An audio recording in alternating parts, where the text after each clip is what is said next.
My name is Nicholas Riccardi. I'm a political reporter for the Associated Press, and in the courtroom behind me, we just finished more than 4 hours in a first part of a week-long hearing on a challenge to whether Donald Trump can run for president again.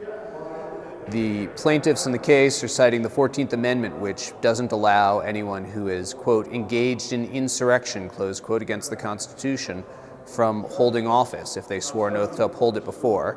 They argued the January 6th attack and Trump's attempts to overturn his 2020 election loss mean that he's no longer eligible to run for president. They want him stricken from the ballot in Colorado, and if successful here, they'll take that ruling to 49 other states. The Trump campaign says it's a frivolous attempt to thwart the will of the voters and to short-circuit the democratic process. The day began with something of a legal bang as the Trump team filed a motion to recuse targeting the judge, Sarah Wallace, who was appointed just last year by the Democratic governor of Colorado, Jared Polis.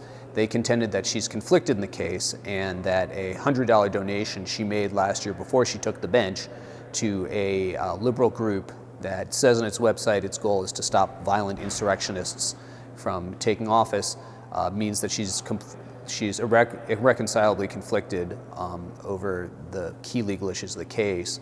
The judge said she didn't remember the donation, but acknowledged that the records show she made it, that she doesn't have an opinion on whether or not the January 6th attack was in fact an insurrection as defined by the 14th Amendment. That's the legal issue in the case. So she denied the motion to recuse, and she's going to continue to sit in judgment on this case. Testimony began with an officer of the Washington, D.C. Police Department. Dan Hodges testified about defending the Capitol on January 6th. He was attacked and fairly badly hurt. And then Democratic Congressman Eric Swalwell was testifying when we broke for lunch also about the experiences of that day. The officer mainly recounted how he was steadily pushed back into the U.S. Capitol and inside the corridor by a mob.